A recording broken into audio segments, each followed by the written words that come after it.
والسلام على سيد الأنبياء والمرسلين أما بعد فأعوذ بالله من الشيطان الرجيم بسم الله الرحمن الرحيم الصلاة والسلام عليك يا رسول الله وعلى آلك وأصحابك يا حبيب الله.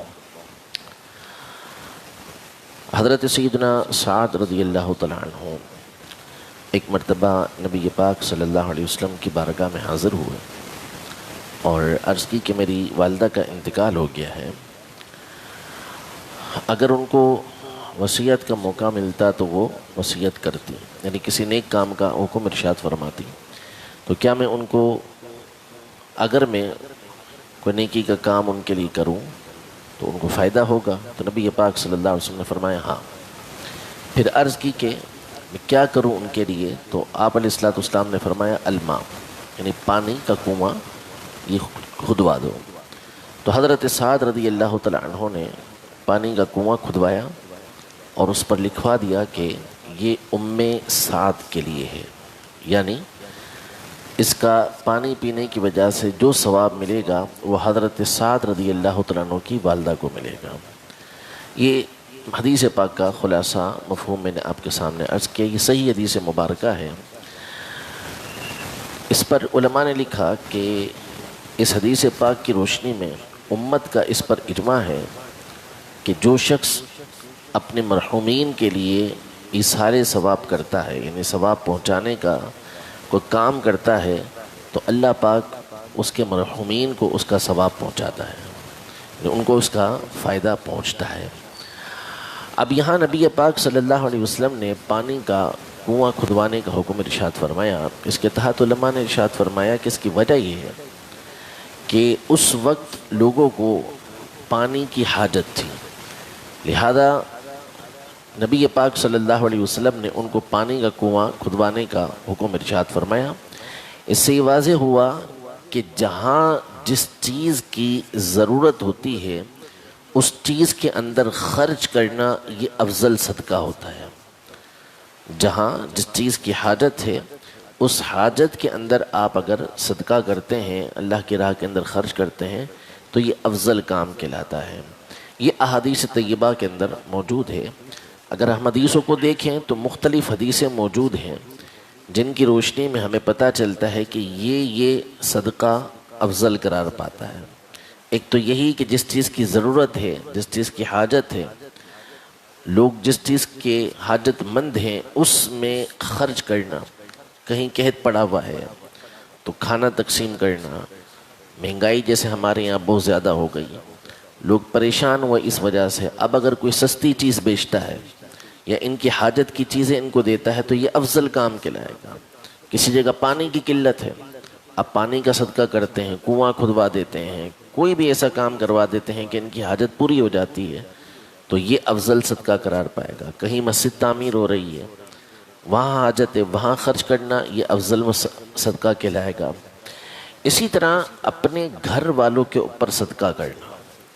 حدیث پاک میں فرمایا کہ سب سے افضل صدقہ یہ ہے کہ اپنے گھر والوں پہ خرچ کیا جائے. جو بندہ اپنے اہل و عیال پر نیکی کی نیت کے ساتھ، اچھائی کی نیت کے ساتھ خرچ کرتا ہے، یہ بھی صدقہ قرار پاتا ہے. حتیٰ کہ صحیح بخاری شریف کی حدیث مبارکہ ہے کہ نبی پاک صلی اللہ علیہ وسلم نے فرمایا کہ آدمی کو اس پر بھی اجر دیا جاتا ہے کہ وہ اپنی اہلیہ کے، اپنی بیوی کے منہ کے اندر لقمہ رکھے، یعنی اچھی نیت کے ساتھ کہ اس کو راضی کرنا یہ شریعت کو پسند ہے، اللہ کو پسند ہے. تو اللہ کو پسند ہے اس وجہ سے میں اچھی نیت کے ساتھ اس کے منہ کے اندر لقمہ رکھ رہا ہوں، اللہ پاک اس پر بھی ثواب عطا فرمائے گا. اور اپنے گھر والوں پر صدقہ کرنا یہ افضل صدقہ قرار دیا. دوسرا حدیث مبارکہ میں جو رشتہ دار ناراض ہے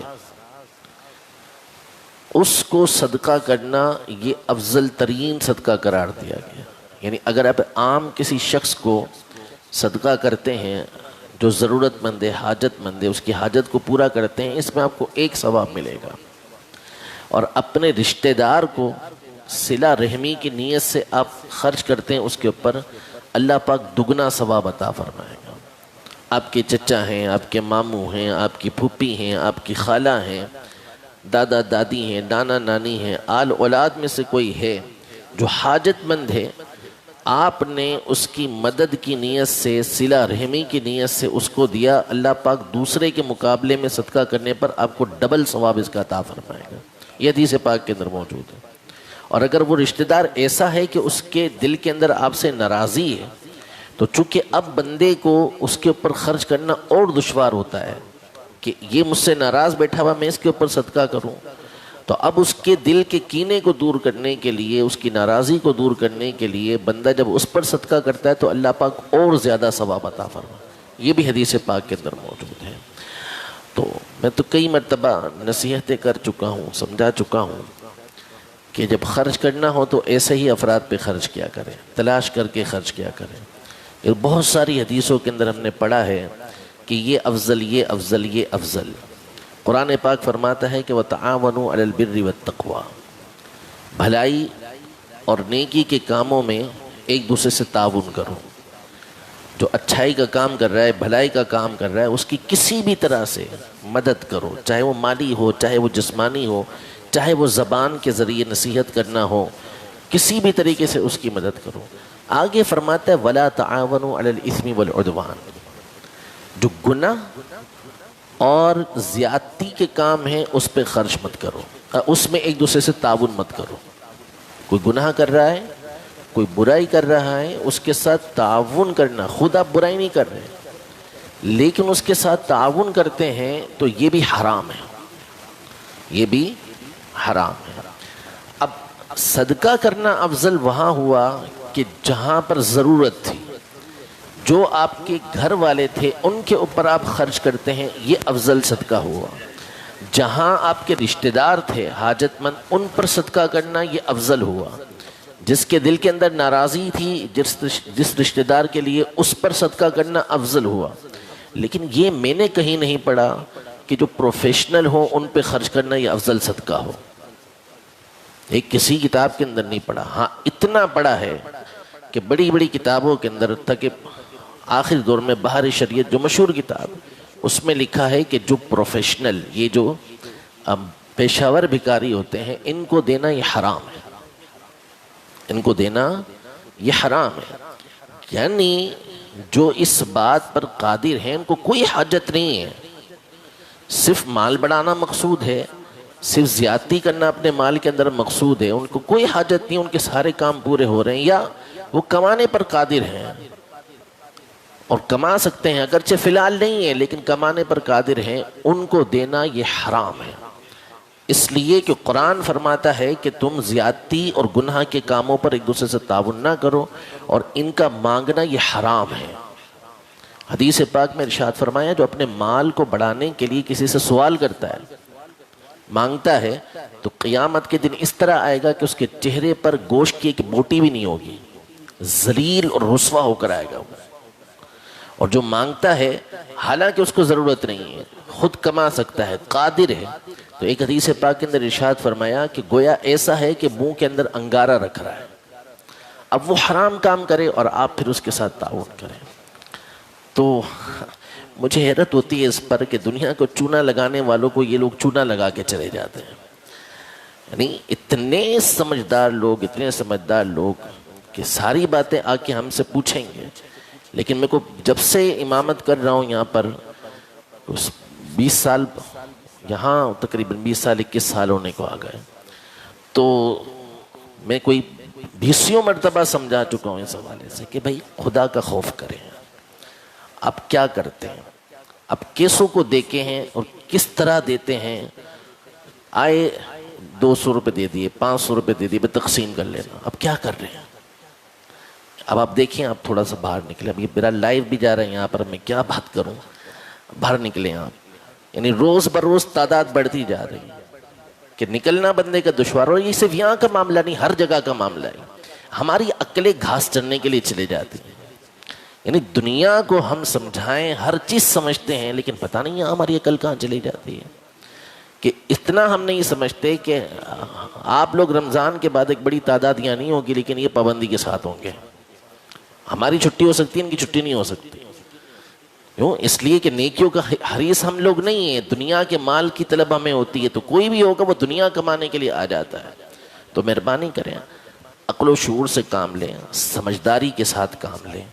میں کئی مرتبہ یہ سمجھا چکا ہوں کہ اگر آپ اپنے دل کا سکون، اطمینان، چین، یہ نعمت حاصل کرنا چاہتے ہیں نا، آپ تلاش کر کے پہنچائیں، آپ ڈھونڈیں۔ جب آپ حاجت مند کو ڈھونڈیں گے نا، اس کی تلاش میں جائیں گے، اللہ کی رحمت آپ کے پیچھے پیچھے ہوگی، اللہ کی رحمت آپ کے ساتھ چلے گی۔ فرمایا حدیث پاک کے اندر، جب تک بندہ اپنے بھائی کی مدد کے اندر رہتا ہے، اللہ پاک کی مدد اس کی مدد کے ساتھ ہوتی ہے، اللہ پاک اس کی مدد کر رہا ہوتا ہے۔ تو رب العزت جل وعلا ہمیں عقل سلیم عطا فرمائے، سوچ عطا فرمائے، اور ہم ایسے افراد کو تلاش کریں کہ جو واقعی مستحق ہیں۔ باتیں کرنے کو میرے سے اچھی باتیں یہاں پہ بٹھا کے آپ لوگ کر لیں گے، اس سے اچھی تقریر آپ کر لیں گے کہ ان کی وجہ سے سفید پوش مارے جا رہے ہیں، یہ وہ فلاں فلاں فلاں فلاں کر کے ہم ساری باتیں کر لیں گے، لیکن جب عمل کا موقع ہوتا ہے تو پھر بہت بڑا مسئلہ ہو جاتا ہے۔ رب العزت جل وعلا ہمیں عقل سلیم عطا فرمائے، آمین بجاہ النبی الامین صلی اللہ تعالی علیہ وآلہ وسلم۔ اعوذ باللہ السمیع العلیم من الشیطان الرجیم، اعوذ باللہ السمیع العلیم من الشیطان الرجیم، اعوذ باللہ السمیع العلیم من الشیطان الرجیم، بسم اللہ الرحمن